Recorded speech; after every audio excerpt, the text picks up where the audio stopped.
Hi, welcome to the Coffee Chat Show here on Buzzin Pattaya, the show where we talk about things that are happening right here, right now, as well as general news, tips, information and advice. Now, do you know where I am? Because I'll tell you where I am. I'm in Hemmingways, yes, in Hemmingways down in Jomtien. Joining me on the show is Mark. How you doing, my man? Nice to meet you. How you doing? Great to have you here. Thank you very much for joining me. My pleasure. What a place you got. Thank you very much. Unbelievable. It's like home from home.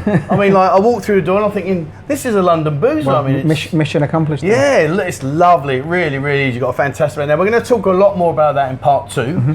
But what I want to do is I just want to get to know a bit more about yourself, Mark, if we may, and just find out a bit. I mean, where are you from? I was born in Scotland, in Glasgow, but I moved to Jersey in the Channel Islands when I was a baby. So I was brought up there. Yeah. But I came to Thailand when I was 24 and never really left. Did you not? Yeah. Wow. So I suppose I've got to ask that question. Is it Rangers or Celtic? Celtic for me, Rangers for the rest of the family. Oh man, I bet that was interesting when the football was brutal. And I've got a first cousin who used to play for Rangers as well. So have you? Yeah. I can imagine your household, because there's one thing that Scots people are very, very passionate about the football. Mm-hmm. I've got some friends of mine, and they're like, "Oh, don't talk about them," and I think, guys, it's a game, but it's not, is it? It's we've had the best of it for the last 9 years, so we'll give them a shot. Yeah. So you had to get the digging, didn't you? You couldn't resist that one, could you? Of course not. I mean, in terms of, obviously, you're from Scotland, and what did you do when you were growing up, when you were young? What was your... I was brought up in Jersey, so growing up in Jersey, it was a very good upbringing. It was a really nice place. Most people in the UK regard Jersey as like this holiday tourist destination, and ice creams and nice beaches. It has got all that, but like when you get a little bit older, and as you know, when I was a younger kid growing up, it was very good. And then when you get a little bit older and there isn't so many options for you, there's not many options for you to do. And then when you want to try and get on the property ladder, it's like, even when I was growing up, 25 years ago there or whatever, it was £250,000 for just a small thing, and that scared the crap out of me. Yeah. Having a 25-year noose around my neck, because I thought that would take all my freedom away. So I never. And that was just another one of those reasons to get out of there. And I went traveling around the world with 3 of my best friends. And Thailand was one of the stops. Actually, we stopped here, then we went to Australia and we spent a year and a bit there. And on the way back, we'd saved up enough money to have a month here. And then in that month here, a week into that, I was in Koh Samui and walked into a supermarket in Lamai and met my first wife. So life took a different turn. I was planning to go back to Australia and we'll go back to the UK, save as much as I could, and just go back there, and because I loved the lifestyle and the way the people were and everything about Australia. I thought it was great, and I still love Aussies now. And look to go back there one day, but it took a bit of a twist with meeting my wife, and then it was a case of going back, saving up some money, coming back, and I spent 10 years in Koh Samui. That was where I first, I didn't. In fact, at one point, I didn't leave the island for 8 years. That was in the days where you could kind of use an agent and you didn't really have to do anything. So 8 years I didn't leave the island. So a lot of my friends they had to come to sort of visit me, and I got the nickname Robinson Crusoe. And so it was fun. And obviously I was only young then. It was kind of like 24 to 34. So they were the mad years. Got it all out my system. A lot of full moon parties, a lot of partying. But I did enough over there. I had a building company. Also, it actually started off with my first wife. We opened up a small shop in Beauput called Help, and basically that was what it was for. It's for people that were like, we need help with finding, like a boat to wherever, and then it went to people kept on asking me about property. I want to rent a property. I want to, for long term. It's a month or 2 months or 3 months, whatever. So at that point, my Thai was quite good at that point. So I went round and spoke to her. This is pre-internet.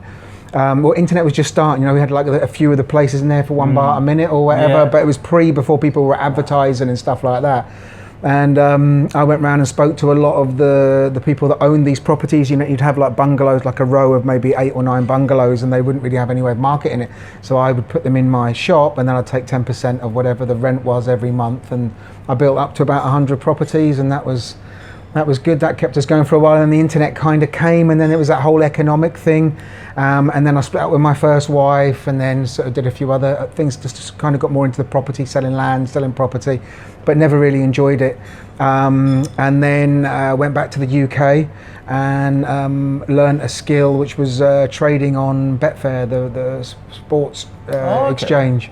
So I came back and I traded sports arbitrage in Pattaya for 6 years, 8 years in total. Yeah, 8 years. Wow. So when you were traveling, I mean, obviously you've been to a lot of places, you've seen a lot of things. I mean, if I was to say to you now, what's one of the memories that jumps out at you the most in all your travels, not necessarily just here, but in all your travels, is there a place you think, do you know what, when we went and did this in that place, that was just so amazing? Well, actually, I think when I was 17 and I left my mum and dad a Dear John letter and ran away to the World Cup in 1990 to follow Scotland, just with a rucksack and stuff underneath my bed, and just got a boat from Jersey to St Malo. Wow. That was something that kind of put me in, and being in the stadium for the first, 1,000 of us got allowed into the stadium just to see them train a couple of days before the match, and the pipe started playing and they started singing Flower of Scotland, and because there was only 1,000 of us in the stadium, it was reverberating around, and then I actually realised the kind of what I'd got myself in for, and got a little bit overcome. So that's one of the overriding memories I have of travel. But did they win the game? They won the difficult game, drew and lost, so they went out. Oh no! As they always do. Oh well, listen, don't worry about it. When I look at football, I think, oh really, just hurry up and get it over with. All this great, we're going to do it. And I'm like, no, we're not. Yeah, well, we'll see. I think England have got a good chance in this championship, particularly with the home games. So, and I'm not a bitter Scot. I've got lots of English friends. Yeah. And I'd rather see one of the home nations win it than somebody else in Europe. Well, we'll replay this back when it's all over, and we'll see how well we got on, because I reckon we're going to absolutely just do our usual thing and just collapse. Right, we'll see. We're playing each other on Friday, so that'll be the turning point. So yeah. Dear. I mean, Koh Samui. I mean, I've been there myself, and I've been to Lamai and Chawang and to Beauport. Beauport, isn't that the one at the top of the island? Yes, in the Fisherman's Village. Has the That's Fisherman's it, Village. Yeah, well, I stayed there in if memory serves me right, I think it was called the Blue Dolphin Hotel. Okay. I think, but it was years and years. And I came to Bangkok, being a city boy, city to a city, and someone said, well, if you like the beaches, why haven't you been to like Koh Samui? I said, where's that? And anyway, so I got there and I stayed at Beauport.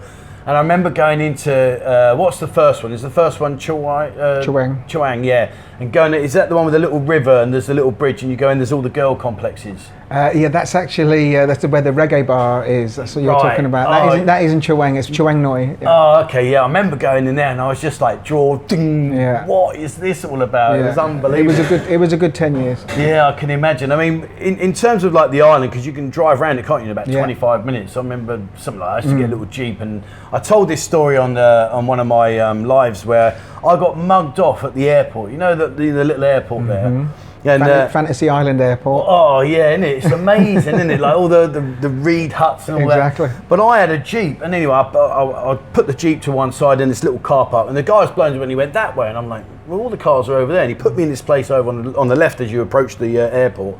Anyway, when I came back, all my 4 tyres had been let down, and there was these 2 little kids with a portable air compressor. Mister, you need air? And I'm like, well, funny you should mention that, dude. You know, like, how bizarre is that? What a result that is. How did that turn I've got up? 4 flat tyres, not 1, 4, and you happen to have some air, and they charged me 25 baht per tyre, 100 baht. Classic. Oh, unbelievable. Classic. Unbelievable. You've got to admire their tenacity. It was just hilarious. I was just thinking, how dare you? You know, you've let me tyres down, and now you're asking me, do I want some air? And you happen to have a portable compressor, because that's the sort of thing everyone walks around with. A little scam, of course it is. I'm sure they were from Liverpool. Scam as soon as you get off. As soon as you get off the plane, wallop, scammed. They were probably Liverpool. I'm only joking. Before you start sending me all the hate mail, how dare you say that? I've got some really good friends from Liverpool.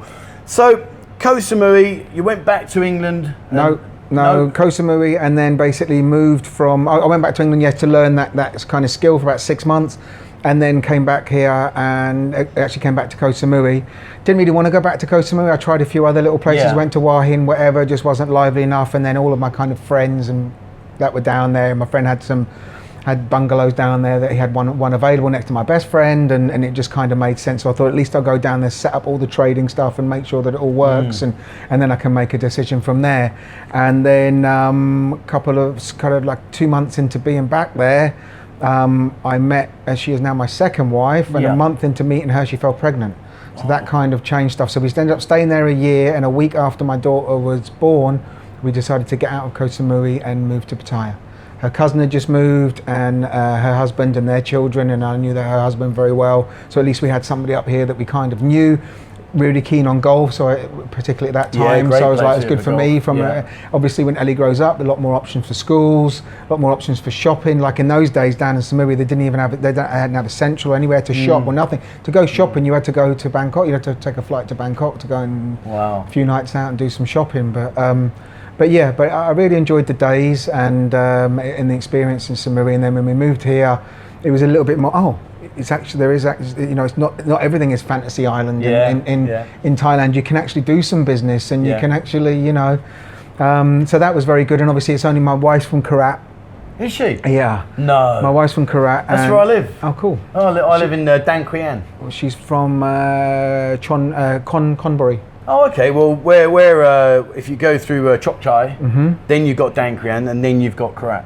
Okay. And I live, and that's Chok Chai at the crossroads. The crossroads, you take another angle right, and then to go down to where I am. Oh wow, what an incredibly small. Oh, do you know my next question to you was going to be, where's your wife from, and how do you find it when you go back home? Oh, I love it. I love going. Well, we built a house. We've got like a 3-bedroom bungalow there on where her old family house used to be. Knocked that down, built it.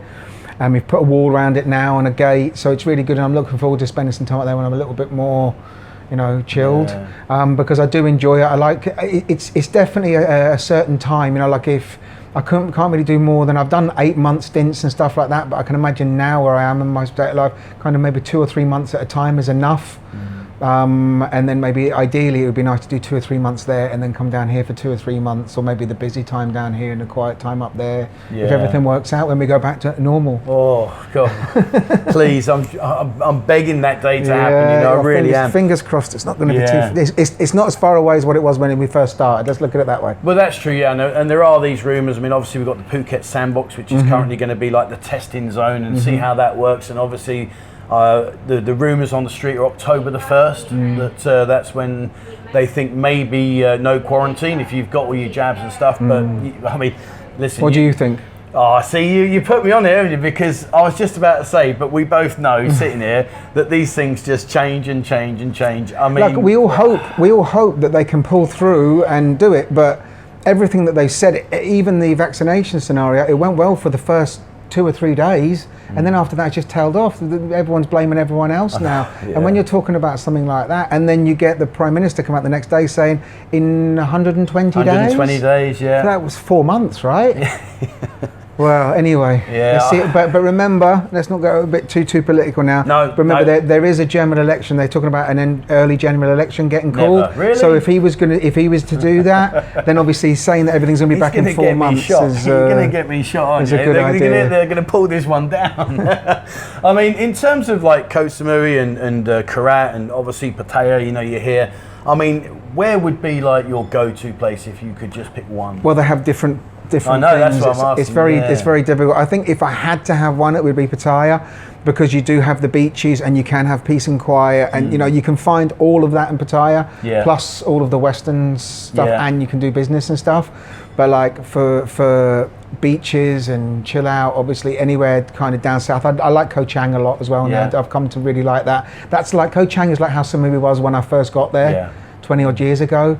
And it's kind of unspoiled, and it doesn't have the little scars on the side of the hills and stuff. It's protected, so I like that side of it. But I also like the walking in the hills in Korat and seeing all the planted fields and stuff like that. It's it's well, nice. the ride from here into Korat, you go up the Korat Mountain, exactly. Beautiful. Yeah, well, now that they've done the road, I know, and the animals can go over the top and under the thing, it's like brilliant. I mean, it really is lovely. It's a great ride. I mean, I go up on my motorbike. It takes me about 3.5 hours. It's just brilliant, lovely journey. Nice. You mentioned earlier that you speak Thai. How good's your Thai? Pretty good. Pretty good? Like really good? Oh, pretty good. I can converse with my Thais, I converse with my staff, and sometimes I basically learned when I went and lived in Gampeng Phet for 6 months with my first wife at one point. Yeah. And it was either talk to my wife all the time or learn how to talk Thai. So I learned how to talk Thai. But it was just what a glass was, what sunglasses were, what a phone was, whatever, just what the words were, the basics. And then the verbs, which most of the ones that we know that Thais like, eating, sleeping, drinking, and learning the basics, and then understanding that you like to make it a negative, you just put my in front, and then you just kind of my tones and everything, they all say that my tones are very good, but my grammar, sometimes I will get the words mixed up the wrong way, but they'll understand what I'm meaning. I'm not perfect, and I'm much better at, if someone's speaking to me, I'll understand what they're saying, but I might not know exactly what it is. I'm very similar. I read and write Thai as well. Okay. And, I've got a good level on it. And a lot of the people that I talk to on the channel, particularly, they say to me, how did you learn to speak Thai and the way I? Because when I go home, I am like you've experienced. I'm the only Farang there. And the Farang in the village. Yeah. So of course, like you say, either you talk to them or you're just going to sit there going, okay. And I met a German guy, and this guy, I was in the glass house down in Jomtien in the restaurant there, and I was struggling really badly to learn. It took me like a year of, really just basic words. And I was at the stage where I'd say something thinking, check me out. And then they'd say something back to me thinking, what did you just say? Because that's not in the book. You didn't use it. And this guy was super good, like fluent. And I just said to him, I said, how did you learn? And he said, 2 years. Bosh, job done. And I'm like, 2 years? Like, are you joking me? And he said to me, he said, can you read Thai? And I said, no. I said, I can't even speak it, mate. How am I going to learn to read it? He said, go and learn to read. So when you learn to read, he said, you'll speed up your Thai like that. So I did. I went back to my teacher. I said, right, teach me Gorgai, Georgian, Orang, and all that stuff. And she was like, I told you that years ago. I'm like, all right, okay. So I must admit, for me, so it took a German guy to tell you what the Thai woman had told you. Yeah, fair enough. And he was brilliant. And if I hadn't have met him, truthfully, I'd have probably sacked it off because I was getting really disheartened because you know yourself when you speak to someone and they're like, huh? And I said to my missus once, I said, they really rattled my cage. And she said, what you've got to understand is, it's not what you said it's wrong, it's they don't expect you to be able to speak. Correct. And I'm like, well, it's their language. Yeah, but they're not expecting, so they're trying to figure out what you're saying. Particularly when you're going more northern and there's less contact. Isan, my lord. It's like even some kids, they still have that whole thing. They haven't seen a white person before, and they're kind of staring and stuff. And they look at you. Yeah. And I'm like, I had that a lot more when I first went up north, like say 20 years ago, like when there wasn't the internet and phones, because obviously everyone's got access to it now. But like literally, you've been walking down a village before, and they had the whole, the kids staring as if to say, and they want to touch your hair. Yeah. Well, and your skin. We can't talk. Can we? We're both the same there, so that's easy done. I mean, in terms of Thailand, obviously you've been around quite a lot of the areas. Is there a place you've yet to go that you'd love to go to? I have never been to Phi Phi.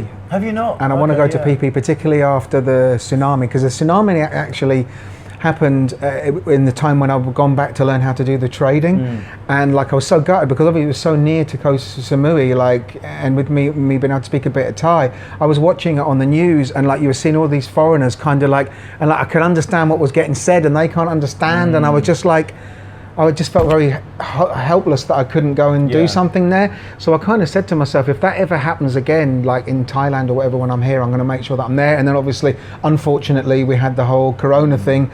So I actually put, after about 2 weeks after we were told that I wasn't physically working, I put a shout out for 30,000 baht for us to do some kind of fundraising, which turned into 750,000 baht, which we ended up feeding tens of thousands of people. And actually last night it morphed from, we called it the Hemmingway's Corona Appeal. And then when it's kind of 3 months into it, when things were starting to open up again, we were like, well, we need the area because we had all of the rice and all the different things all lined up against the wall. It was easier for us to pack, and it was just it was a constant thing. The staff would come in and help and all that kind of stuff. So we needed the room again because we were opening up just from obviously just dining, where we just had the basics. Here we were opening the whole bar up when we could serve alcohol again. So I migrated people from that to a thing on Facebook called the Pattaya Food Bank Program, which is still running to this day. We actually went out last night and delivered some food round about town, especially in downtown Pattaya. So it's actually invigorated me a little bit now to try and get do some more fundraising. We've had 15,000 baht given recently. That's some money that I've been out doing now.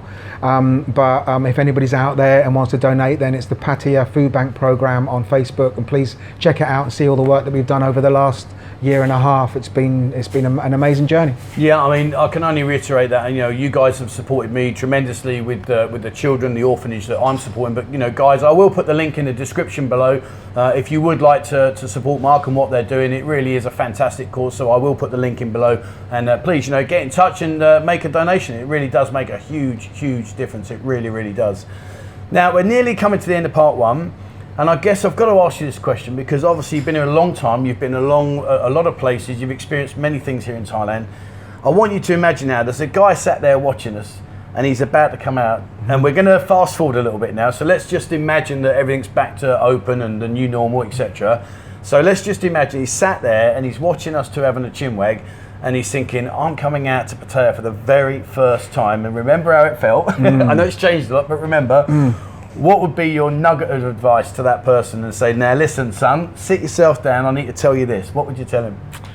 Well, there's so much. How could I say that in one go? I don't know.